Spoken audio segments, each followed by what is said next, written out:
នៅក្នុង chat messenger ហេតុអីបានជាយើង call ទៅឡងបងប្អូនទាំងអស់គ្នាហ្នឹងហើយ call អត់ចូលណាបាទ call ទៅឡងមកវិញបងប្អូនអត់ចូលតើមូលហេតុអ្វីបងប្អូនបាទអញ្ចឹងមូលហេតុបងប្អូនទាំងអស់គ្នាគឺយើងធ្វើបែបនេះបាទបើសិនជាបងប្អូនយើង call ទៅនរណាម្នាក់អីចឹងណាទៅមិត្តភ័ក្តិបងប្អូនយើងឪពុកម្ដាយយើងអីចឹងទៅប៉ុន្តែ call អត់ចូលទេអញ្ចឹងបងប្អូនយើងដោយសារបញ្ហានេះបងប្អូនចូលមក Play Store បាទចូលមក Play Store មកបងប្អូនទាំងអស់គ្នា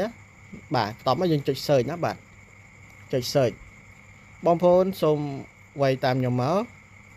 បាទ Messenger ណាបាទវាយពាក្យថា Messenger បាទអ្នកបងប្អូនវាយ Messenger បែបហ្នឹងមកបាទបន្តបងប្អូនចុចបញ្ជូនទៅបាទចុច search ទៅនេះអញ្ចឹងបងប្អូនទាំងអស់គ្នា Messenger របស់យើងគេឲ្យអាប់ដេតណាបាទហ្នឹងហើយអញ្ចឹងយើងអត់ទាន់អាប់ដេតអញ្ចឹងពេលណាដែលយើងអត់ទាន់អាប់ដេតគឺការប្រើប្រាស់អីហ្នឹងគឺអត់សូវដំណើរការល្អទេបងប្អូនណាបាទអញ្ចឹងយើងចុចកន្លែងអាប់ដេតមកចុចអាប់ដេតហ្នឹងមកហើយយើងរងចាំឲ្យដើរពេញទៅបងប្អូនទាំងអស់គ្នាហ្នឹងហើយចាំមើលហ្នឹងយើងរងចាំការអាប់ដេតហ្នឹងឲ្យដើរពេញបើកាលណាបងប្អូនយើងអត់បានធ្វើការអាប់ដេតទេគឺអត់តាមតាន់សម័យកាលរបស់ Messenger របស់ Facebook ទេបងប្អូនណាបាទហ្នឹងហើយចឹងបងប្អូនយើងត្រូវតែយើងចូលមកមើលរហូតណាបាទដូចថាមួយអាទិត្យចូលមកមើលម្ដងចឹងទៅបាទហ្នឹងហើយពេលខ្លះអាប់ដេតក៏ច្រើនដែរញឹកញាប់ច្រើនបងប្អូនណាបាទហ្នឹងហើយមួយខែទល់មួយខែមិនដឹងថាអាប់ដេតប្រហែលដងទេច្រើនបងប្អូនណាបាទព្រោះអីកំណើននៃការប្រើប្រាស់ហ្នឹងក៏ច្រើនដែរអញ្ចឹងណាបាទអញ្ចឹងការអាប់ដេតដើម្បីធ្វើឲ្យដំណើរការល្អបាទកាន់តែប្រសើរឡើងអញ្ចឹងទៅបាទរបស់ក្រុមហ៊ុន Facebook អញ្ចឹងណាឬមួយក៏ Meta អញ្ចឹងទៅបាទអញ្ចឹងយើងរងចាំតិចទៅបងប្អូនណាបាទបងប្អូនទាំងអស់គ្នាអញ្ចឹងយើងបានធ្វើការនេះហើយបាទយើងអាប់ដេតរួចហើយយើងចុច open ហ្មងមកបងប្អូនចុចលើ open មកបាទនៅពេលណាដែលយើងចុច open គឺចេញមកចូលមក chat យើងតែម្ដងបងប្អូនទាំងអស់គ្នាហ្នឹងហើយអញ្ចឹងឧទាហរណ៍យើងរក chat ណាមួយដែលយើងចង់ call ទៅគាត់ឧទាហរណ៍ chat គាត់នេះអញ្ចឹងណាបាទ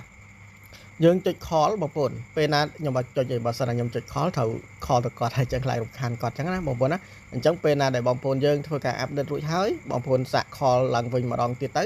បាទ call ឡើងវិញម្ដងទៀតទៅចង់ដឹងថាតើ call ចូលអត់បើសិននៅ long បងប្អូនត្រូវតែ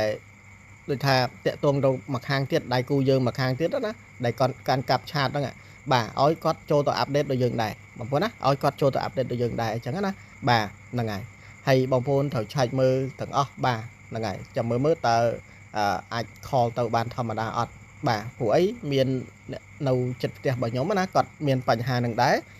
គាត់យកមកឲ្យខ្ញុំមើលពេលខ្ញុំអាប់ដេតហើយណាពេលមុនដំបូងគាត់ call អញ្ចឹងអត់ចូលដូចគ្នាបងប្អូនបាទ call ទៅឡងចេញមកវិញអញ្ចឹងទៅដល់ពេលខ្ញុំអាប់ដេតជូនគាត់រួចរាល់អស់ហើយ call ទៅគឺចូលបានវិញធម្មតាអញ្ចឹងណាបងប្អូនណាហ្នឹងហើយតែលោកបងប្អូនយើងផ្សេងទៀតពេលណាអាប់ដេតហើយនៅតែ call អត់បានអញ្ចឹងណាបាទអញ្ចឹងបងប្អូនអាចធ្វើវិធីទៅ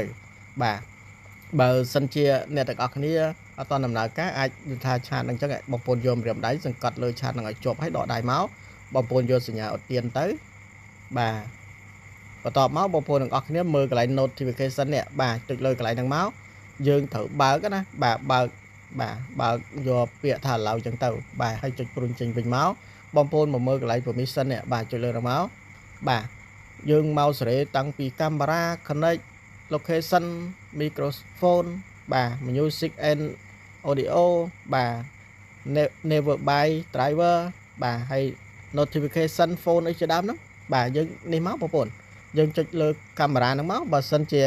វាដាក់ថា don't allow យើងត្រូវយកដូចខ្ញុំជាក់ណាខាងលើនេះត្រូវយកពាក្យថា allow ទាំងអស់បងប្អូនណាបាទបើកហ្នឹងហើយចឹងចេញវិញអញ្ចឹងបងប្អូនយើងយល់ណាបាទហ្នឹងហើយ